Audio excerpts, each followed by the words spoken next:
entrepreneurship is the world's worst job, and it's the world's best calling.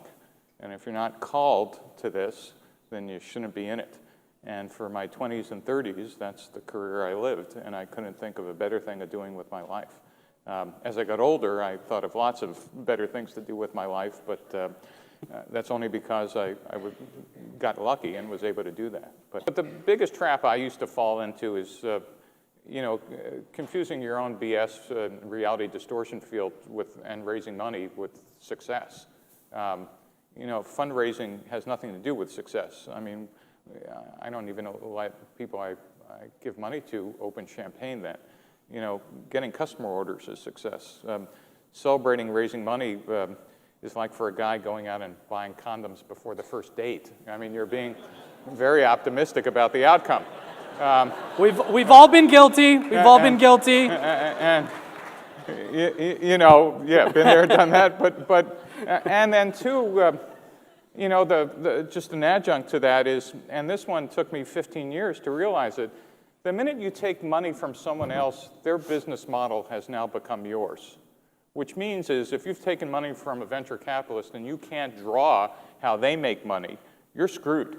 Because you will one day end up in a board meeting thinking that, well, after 6 years, I got a 3x offer, and that's good enough, let's sell the darn thing, and you find out your VCs are happy for you to run into the ground because that's not worth doing. Boy, you didn't understand their business model. And then the second is, and other adjunct to this, is understanding, and I think this was part of Guy's number 10, but I'll expand it. Your VCs are a business. While they might like you, they might whatever, you're actually part of a liquidity Ponzi scheme of theirs and yours. That is, very few of them have a goal to get to Mars or change the world. There are some, but most of them have a set of metrics of IRR, internal rate of return, and they have bosses and they have goals to make money. And so their goal is to get you liquid one way or another. Sell your company, or in the old days, go public, or whatever. And that's their goal, and that's what they're managing you to, and they'll support you to do that, but that's about it. And if you don't understand you're part of that process, you're going to be sometimes sorely disappointed. Entrepreneurs and founders are closer to artists than any other profession. That is, if you think about what artists do, they hear things that other people don't. They see things that other people don't. They use that vision and passion to drive through all the miserable times. No one's buying their art or listening to their music or whatever, but they do it anyway because they're driven to express something that they have inside of them. That's what great founders do.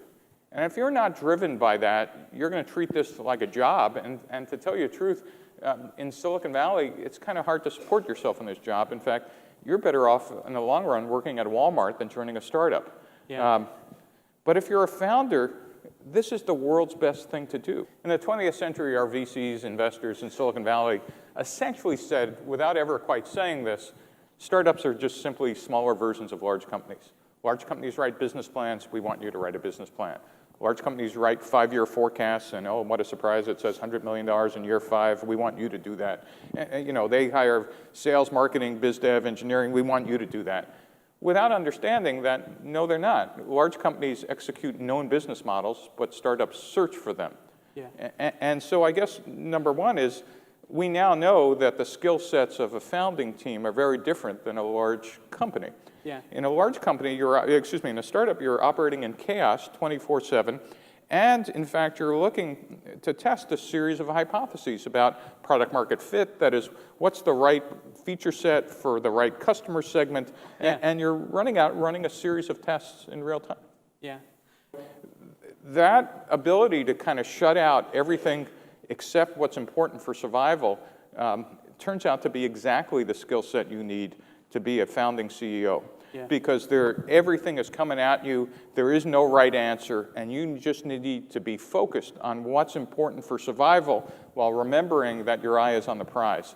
And unless you have product market fit, unless you even understand what product market fit is, you're most likely going to fail unless you could flip the company early and often.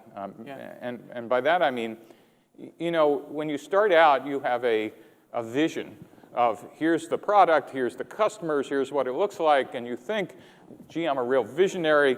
You know, we have 50 years of data in Silicon Valley that says, well, you think you're a visionary, the data says you're actually hallucinating. And so the real question is, how do we turn that hallucination into something more effective? And we now have a methodology that says, you know, let's take your hypotheses about what you think you're building, and let's figure out if we could find people early on who care enough to grab it out of your hands. And we could do that without spending a ton of money, because we used to find that out after what we used to call first customer ship. We do alpha, beta, first customer ship, spend a lot of money, nobody's buying, fire the VP of sales, iterate, fire the VP of marketing, iterate, you know, founder becomes, you know, chief strategy officer, et cetera, and depending on the economic environment, keep going. We now have a methodology that allows us to build products iteratively and incrementally, and actually do this rapid learning.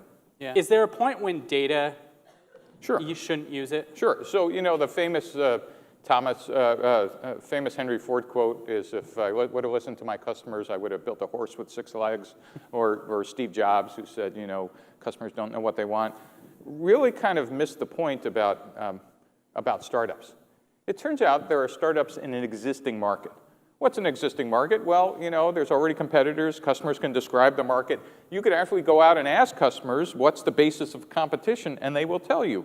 So going out and getting data in that market, doing a customer development process, makes all the sense in the world. But what Steve Jobs and Henry Ford was describing, and what Clayton Christensen does wonderfully well, is describe a new market. In a new market, it's still called a startup. The problem is we don't have separate words for these, but they're very different startups. In a new market, there are no customers. You know, there are no competitors, which is why I used to love those markets, but go back to step one, there are no customers. And so, whereas in an existing market, your sales curve should look like this, in a new market, it's a canonical hockey stick with you praying that there's some curve at the end before you run out of cash. And in a new market, customer discovery and customer development is much different. In an existing market, you can ask specific questions about gathering data about features and product market fit, et cetera.